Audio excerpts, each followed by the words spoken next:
Don't Go to Sleep was a book that I never had a chance to get back then when I was a kid. I had books like You Can't Scare Me, Welcome to That House, Stay Out of the Basement, The Cuckoo Clock of Doom, and of course, my at least personal favorite to me, Be Careful What You Wish For. But now that I've read the book finally, at least in ebook form, I have the regular book too, just in my Ziploc bag, fake styrofoam, in a sense. I actually have to say that I did enjoy reading the book though, but there's some things that kind of irked me a bit. We're gonna get into that in a little bit, but before I do anything, I want to show that I got this done finally. Took a long time coming, and because right now we're getting into summer right now, it needed to come off because it was very thick. But without further ado, let's get into the review. So this is gonna be a twisted reality, so I might as well just put on Cappy because he's a little bit out of this world too. Or should I say out of reality in a sense. So with Don't Go to Sleep, Matt is a boy that has pretty much the worst of it, at least according to him. He's trying to upgrade to another room in the house, the guest room, from this little cramped small room of his own. But his mom says no because they're going to use the room for, visitors and guests and relatives in the future. But the problem is that they have not had guests in there for quite some time now. So Matt is a boy that has, his two brothers. No, sorry. A brother and sister that really like to pick on the little guy for no reason at all. And of course, a dog named Biggie, who he pretty much likes to stay away from. And I know that he has no father in his life, and the mom does her best to try to keep a roof on everyone's head by working the job that she has. But I have a problem with her making him pretty much cook dinner, like saying it's his turn to cook for, her and stuff. Why not just order? Why not just order for takeout, order pizza, or if you make a lot of money, have a babysitter or have a maid come and do things for you. But I don't know. So Matt goes against his mom's orders about not being in the guest room and decides to sleep in there anyway. And that's when the whole thing gets kind of freaky. So basically, he goes into the guest room for one night, and then he comes out a little bit older in a sense, and he's pissed as shit when it comes to him having to learn things like calculus. And he's in the 7th grade now. I would pretty much be kind of creeped out myself too if I had to be, if I was his age at that point and I got advanced all the way to pretty much 7th grade or 9th grade, and I had all the stuff I had to do and stuff, and I wouldn't know what the hell to do. They expect me to already know about that, but I don't know the first thing about that shit. It's kind of, for example, when you have the regions, though. See, the regions is based off different things that you've already learned back in your, high school times, but the thing is that it's basically just some things you probably haven't covered just yet, but they expect you to already know about that somehow. I call BS on that though, but that's just me. So anyway, with Matt not having any of that, he goes back to the room again, and he has talked about a few more escapades in the room too. It's like he's in this fixed alternate reality that everyone and everything is right in according to it sees it. But Matt is just plucked out of his own reality and put into what it wants to put him in. And the thing is that Matt is actually aware about what things are supposed to be correct, because that's just the way that he's always seen it. I kind of compared it to the Cool Clock of Doom when it comes to Michael, when he goes back in time based on the clock's magic, because the clock doesn't actually take away his mentality. It just changes everything about his age and his body stature. That's the only thing that it does to him, but puts him back into a different lifestyle that he used to be at one point. This room, however, actually just makes everything just be totally crazy for him, and everything and everyone sees him the way that they see him, because according to them, that's correct, but according to Matt, it's wrong, and I, side with Matt with that. I think one part that I really found the scariest to me was when he was in the circus. And the reason why is because he's actually forced to do things he doesn't want to do. Doesn't want to be part of the acts. Doesn't want to be, of course, next to a lion that could probably rip you to fucking shreds, basically. But no. But according to him, it's tame. But if you're not really, familiar with lions that much in any kind of area and stuff, you're going to assume the worst of it. Because just you would, basically. But it kind of makes me think back to the movie Pinocchio, where Stromboli had Pinocchio in his act. And of course, he was going to use him for every single act that he had, take away all the money that he had, basically just use him for his own gain. But I'm thinking to myself this: how many times are you going to actually have the same act over and over again before people get kind of tired of it and say that, well, yay, it's a puppet on strings. Well, no, it's a puppet that's not on strings. And then many weeks or months later, it's like, oh shit, it's a puppet on strings again. Come on with something new, dude. You know, so you'd be screwed. It comes something else though, because people, yeah, it's a phenomenon, but people have already gotten used to the phenomenon by now. Give us something new, you know. But anyhow, so one part that I found kind of fun about the Matt changing realities was him becoming a monster. Even though he couldn't talk, he became a little, you know, a stronger dinosaur type kind of monster. I kind of found it funny when he said before that he ate a compact car and stuff. It's like, okay, don't mind the freaking brake fluid, don't mind the brake fluid, don't mind the antifreeze, you know, things that could potentially kill you, basically. Don't care what you are. But anyhow, so right. So with the girl that he meets, her name is Lacey. You kind of figured that she's kind of on his side, that she's kind of one of the cool kids that he can actually find out what's going on with everything being so different. But unbeknownst to him, and even to us at one point, so we keep reading in the book, that she's actually part of a very, very, very, very secretive organization, the Reality Police. And I kind of found it funny when he just got captured by Lacey and the two thugs that chased him during the whole time that he's been changing realities here and there. Kind of found it funny that that the names of those two guys are Bruce and Wayne. I was getting ready to say at some point, if the room count works in a way where you can actually, you know, if you fall asleep and reality for you changes, you could probably do something to change your reality based on just what you kind of wanted to be yourself.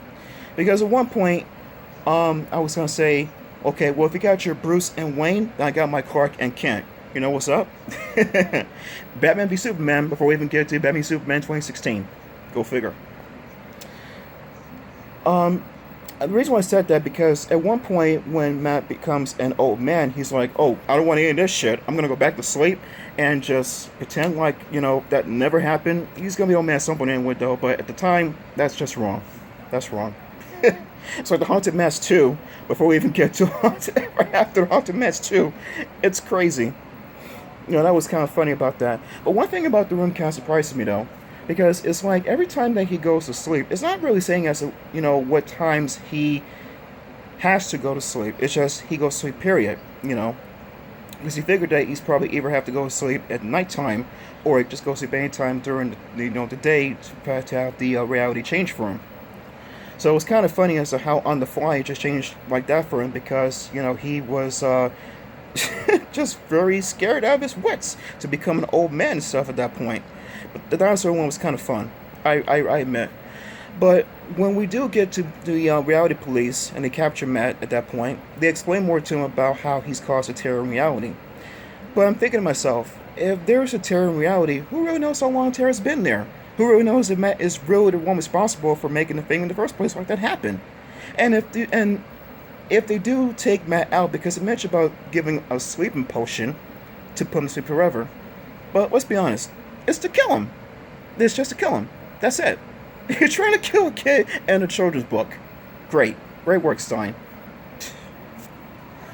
But anyhow, so they're trying to put him to sleeping potion to make him go to sleep forever, so that way he can't break the laws of their reality anymore.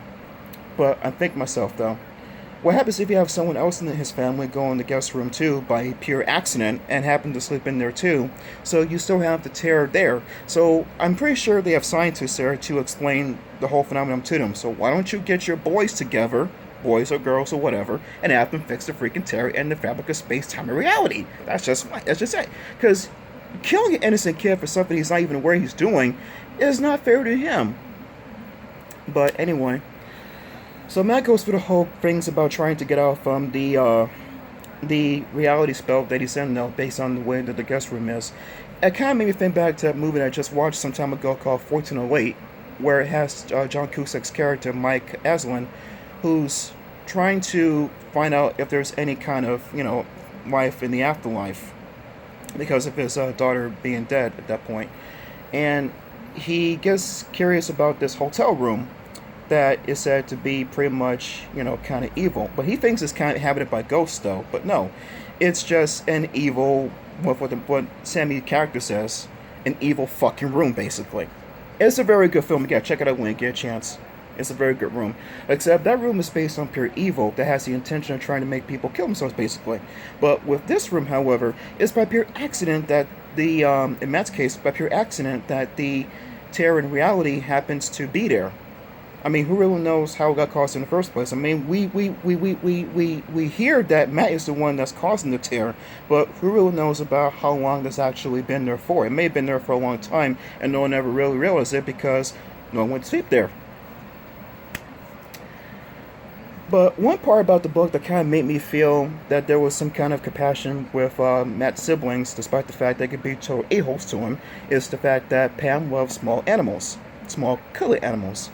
So when Matt turns to a squirrel in one reality, he's back into the whole house anyway. Which, by the way, the house stays in never changes. The house stays the same. It's just the people in it, and the way that Matt changes is the thing that changes overall.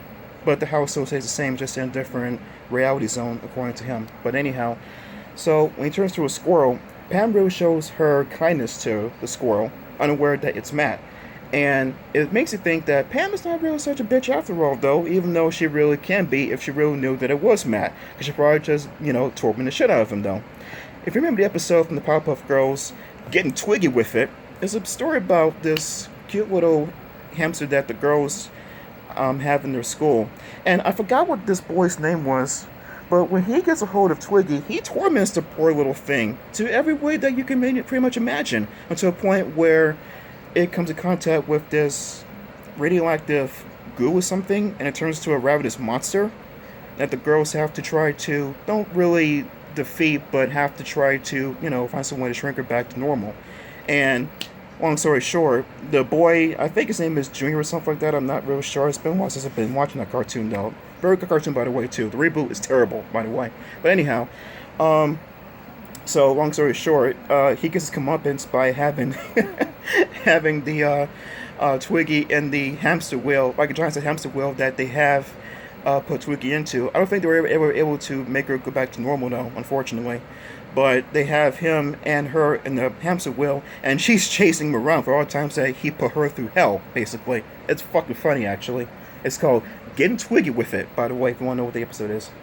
So anyhow, so with Matt trying to be a squirrel escapee, try to get out from his reality, figures out that, that it's really the room that's causing everything to happen to him, though.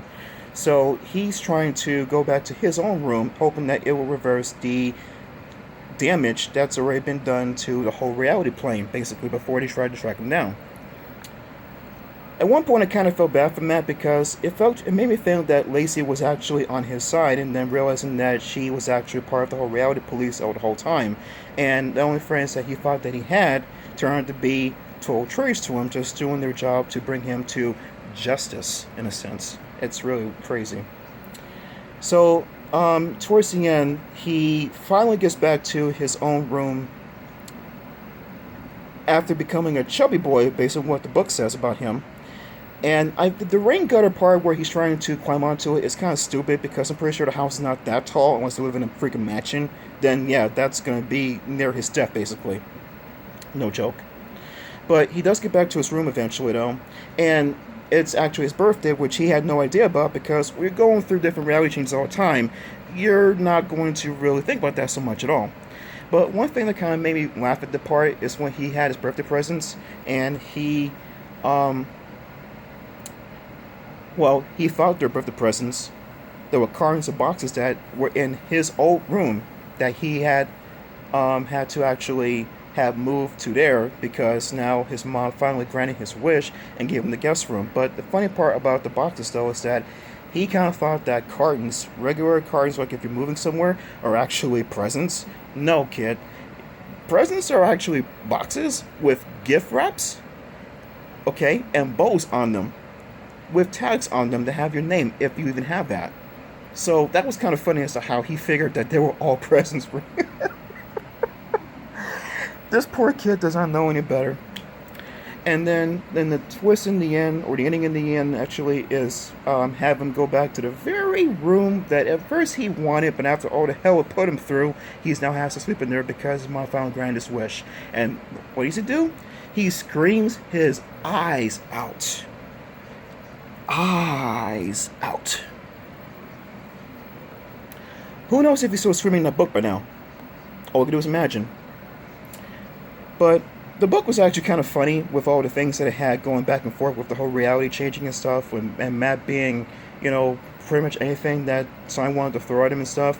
I'm surprised at one point it didn't make him to a girl. That would have been kind of interesting. And funny at the same time, too, to say, One thing I really didn't like about the book is the cover. Because you can see that there's a hand looming out from underneath this child's bed. But the thing is that there's no mention about a monster underneath the bed. And at first, when I saw the book many years ago, I kind of figured that this book was kind of something like that, because I'm seeing that there's a hand coming out from underneath the bed, and it's going to grab this poor kid and tear him to shreds, basically. But no, we have nothing about that. Yeah, there's a monster. Matt becomes a monster, but no actual monster opposite him comes out to, terrorize him, basically. Unless you count those three, Lacey and the two thugs out there, though. But anyway, that's just a whole thing I have against the book, though. But anyway, I love this book. I love reading it to you guys. I give the book a B+. And I feel very sad that I didn't read this book back then when I was younger, because I would have had more of a, more broadened explanation about it than I have on here, though. But if you got what I'm saying to you guys, and if you enjoy what I say to you too, then I did my job great then, I guess. So guys, that's it for Don't Go to Sleep, and the next book would be How I Learned to Fly, and that book read will be on July the excuse me guys, that's going to be on July the 17th, so be on the lookout for that read.